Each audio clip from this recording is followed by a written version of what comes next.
J'observe les étoiles depuis plus de 20 ans. Avec mes amis astronomes amateurs, je voyage afin de trouver les meilleurs endroits pour contempler l'univers. À travers mes observations et dessins, je souhaite vous faire partager ma passion, le ciel.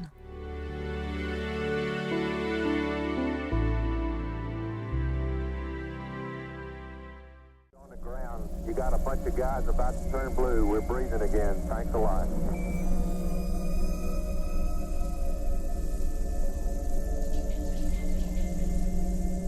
I think we need to do a little more all-weather testing. Amen.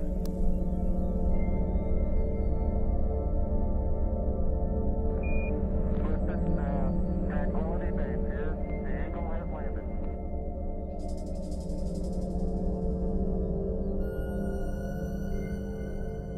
I have the fireflies.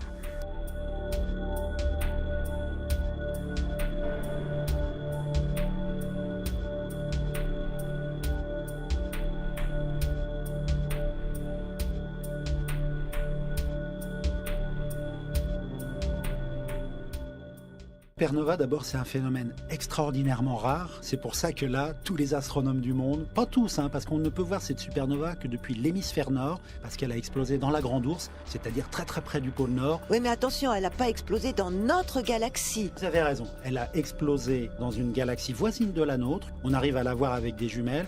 Elle s'appelle M82 de la Grande Ourse, donc une galaxie brillante, qui se trouve à moins de 12 millions d'années-lumière de la Terre, donc c'est très près à l'échelle cosmique. Et dans cette galaxie, il y a moins d'une semaine, effectivement, d'un seul coup, une nouvelle étoile est apparue, d'un éclat absolument extraordinaire. On suppose que dans les 2 semaines qui viennent, cette étoile va devenir tellement brillante qu'elle sera probablement pratiquement aussi brillante que cette galaxie entière.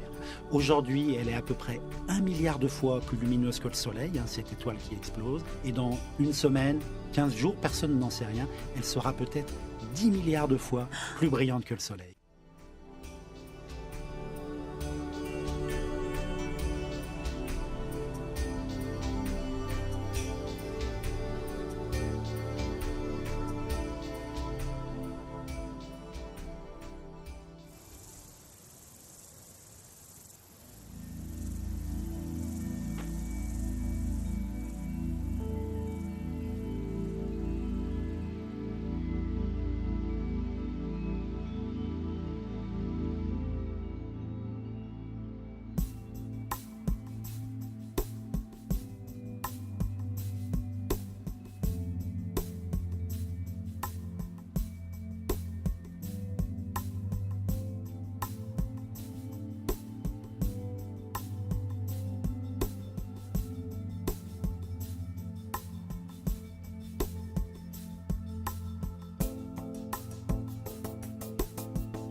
Que restait-il de tout cela?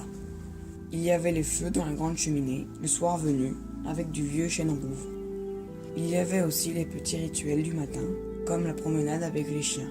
On découvre au sud une petite chaîne montagneuse, verdâtre, puis les quelques oliviers cultivés, et au nord, l'imposante chaîne de la Sierra Nevada, puis en haut, tout là-haut, un point blanc minuscule brille, le Calar Alto.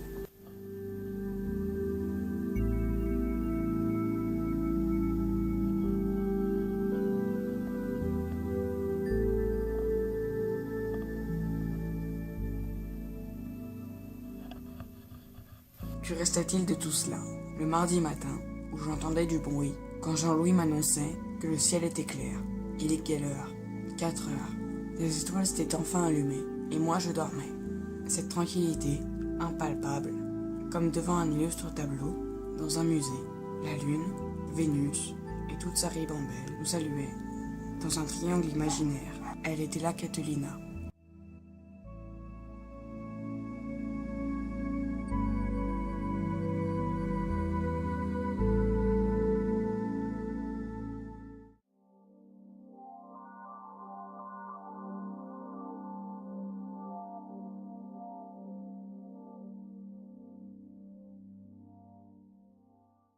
Il eut la montée vers le royaume, enfin franchir le pont-levis pour contempler cette tour byzantine, à moins que soit la mer au sud, puis en contrebas l'océan de nuages. Nous nous habillions en hâte, car il faisait déjà frais, avec un petit vent venant du nord-est.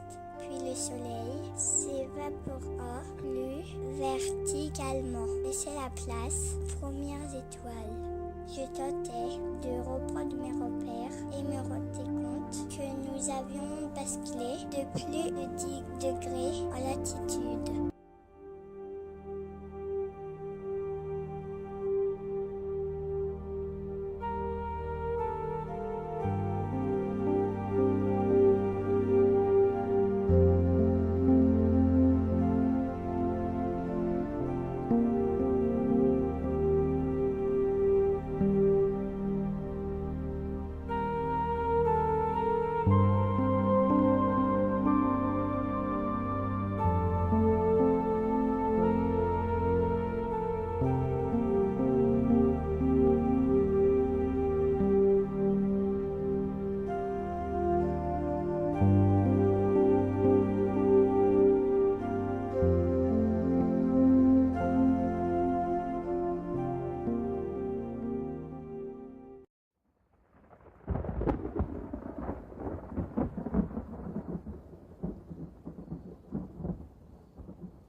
Faire du dessin, ça veut dire passer 10 minutes, un quart d'heure, une demi-heure, une heure, parfois plus sur certains astres, concentré sur l'astre à détecter les moindres petits détails. On voit apparaître des détails au fur et à mesure, des détails qui apparaissent une fois puis qu'on ne voit plus. Bon, ceux-là on ne va pas les garder, mais des détails qui vont revenir plusieurs fois et ceux-là on va les marquer. Et petit à petit, comme ça, on finit par avoir un dessin qui va être de plus en plus élaboré, qui va être, surtout avec un gros diamètre, de plus en plus proche de à la fois ce qu'on voit dans le télescope et à la fois ce que l'on peut voir sur des photos prises avec des petits instruments. D'accord. Alors dis-moi, on est quand même, enfin il fait nuit, on regarde donc dans un oculaire et comment on fait pour dessiner en fait et reproduire ce que l'on regarde? Oui, alors il y a effectivement différentes techniques. Il faut rester dans l'obscurité la plus forte, donc il faut s'éclairer avec une lampe la plus faible possible.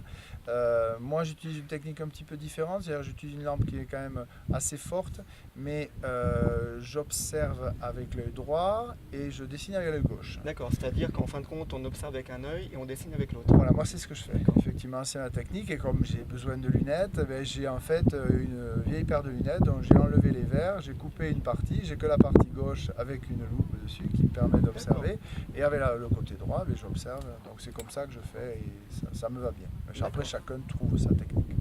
Et donc ça fait donc du coup un petit moment que tu fais du dessin. Comment tu as vu au fil des années l'évolution du dessin chez les astronomes amateurs? Mais c'est une évolution qui est extraordinaire, puisque quand j'ai commencé dans les années 80, on n'était pas très nombreux à faire ça, donc c'était même pratiquement, quand il y avait des rencontres de passionnés d'astronomie, montrer des dessins, c'était presque quelque chose qu'il fallait presque cacher, c'était presque honteux, parce qu'il fallait faire de la CCD, de la photo et tout ça, ça faisait pas sérieux du tout, et alors que je vois que maintenant il y a beaucoup de personnes qui sont mis au dessin, dont certains dessinateurs déjà d'origine qui font d'excellents dessins, et donc maintenant il y a sûrement des centaines de personnes en France qui font du dessin, et c'est un développement qui est, je trouve, très bon, parce que ça permet aux gens d'apprendre à observer effectivement bien mieux. Donc du coup, non seulement ce sont des dessinateurs, mais ce sont aussi des observateurs avant tout. Et moi je trouve que c'est très bien comme. Donc en fait, on prolonge l'observation en dessinant. Voilà, exactement, on prolonge l'observation et on développe les capacités d'observation. Moi, quand j'ai commencé, en l'espace de 1 an, j'ai plus progressé en termes d'observation que pendant les presque 10 ans que j'avais passé auparavant à faire un petit peu d'observation et à essayer de faire de la photo, quoi. Donc on est bien d'accord, le dessin en fin de compte, c'est pas la finalité du résultat, c'est surtout ce qu'on observe et... La finalité, oui, c'est effectivement développer ces techniques d'observation, développer ses capacités, développer le travail de l'œil et du cerveau, puisque c'est ça en fait, notre œil, notre cerveau travaillent ensemble, et donc on développe des connexions, des synapses, on va développer des capacités à observer, et après on a un résultat qui correspond à ce que l'on a vu. Et c'est intéressant aussi parce que quand on fait une photo avec un télescope, avec des temps de pause de plusieurs dizaines de minutes ou plusieurs heures, on a évidemment bien mieux que ce que notre œil voit en une fraction de seconde. Quand on montre un dessin, on montre finalement à la personne qui veut découvrir l'astronomie, on montre ce qu'il va voir vraiment dans un télescope, alors qu'une photo, ça ne correspond pas à ce qu'on voit dans un télescope. Donc ça a un côté pédagogique important, le dessin aussi.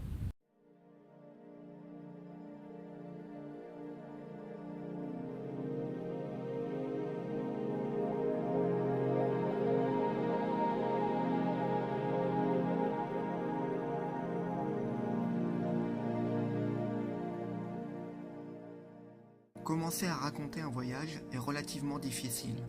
Faut-il débuter le récit par la traversée de la rive, ou bien lorsque nos télescopes ont foulé cette terre vierge, immaculée de poussière d'étoiles? Ou encore, dès sa préparation, tant les derniers jours, nous avions déjà la tête dans nos montagnes. Il y eut les rêves, comme photographier la Voie lactée au bord du lac Isly, ou observer au signe de Djebel, dont la première habitation est à plus de 3 heures de piste. Nous n'avons pas compté nos efforts pour la préparation de ces voyages, en passant par la logistique, la documentation sous forme de mini-roadbook en phase de reconnaissance des pistes, des lieux à ne pas manquer. Pour sûr, il faudra plus d'un voyage pour tout faire, et pourtant, plus de 3000 km ont été parcourus rien qu'au Maroc.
point de voie lactée sur le lac ici, encore moins à Agoudal.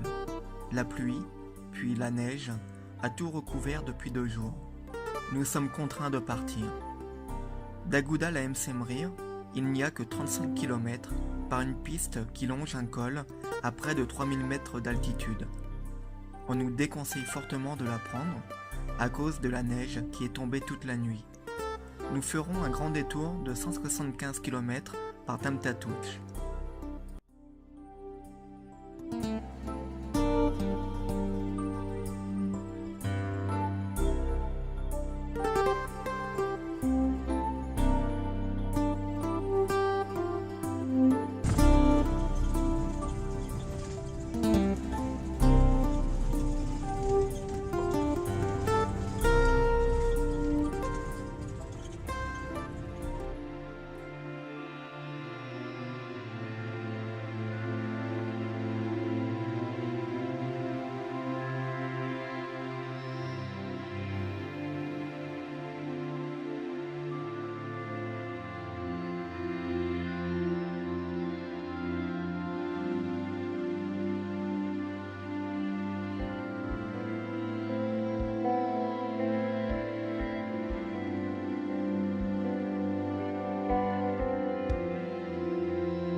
M'Semrir, c'est d'abord un nom qui résonne en nous et nous rappelle la magie du ciel de l'Atlas.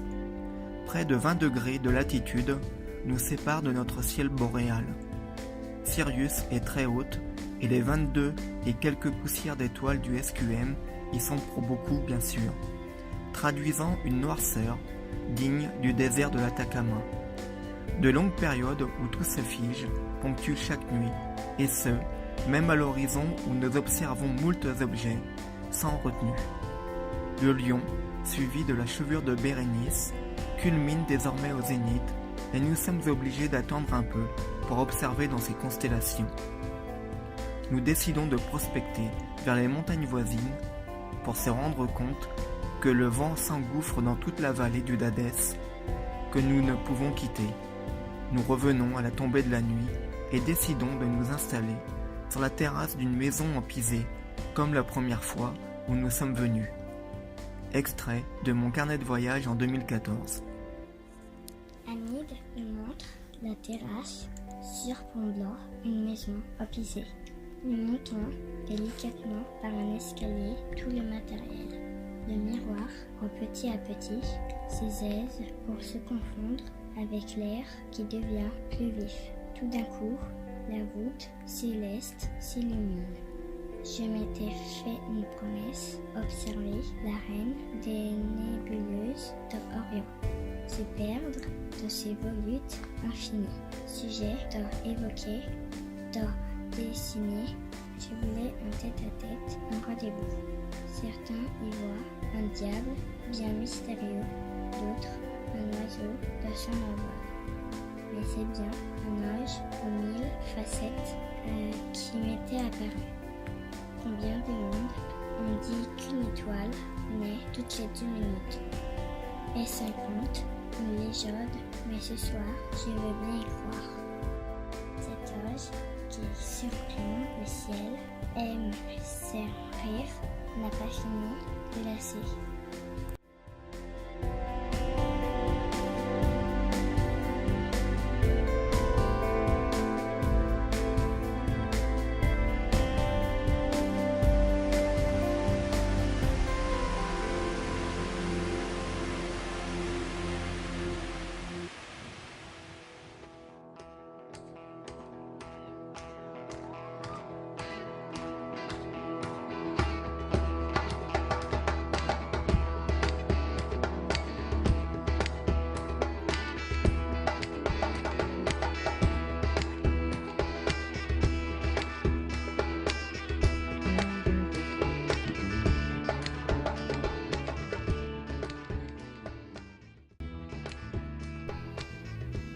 Un rêve trotte dans nos têtes. Bivouaquer au sommet du Djebel Saron. Nous y parviendrons en empruntant la route vers Itnoun. J'avais fait des repérages avant de partir sur les différents forums Trek et Google Maps. Je savais que la piste à emprunter sur la droite ne serait pas facile à trouver. Ce sont des locaux qui nous y emmèneront. Tout d'abord relativement roulante jusqu'au premier village, cette piste devient très irrégulière et cassante. Limite pour nos véhicules, il faudra près de 3 heures pour effectuer les 12 km qui nous séparent jusqu'à une auberge située à 2300 mètres d'altitude. Perdu au milieu de nulle part, Ibrahim nous accueille pour la nuit. Nos télescopes installés, nous sommes perturbés par des rafales de vent assez violentes.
Youhou!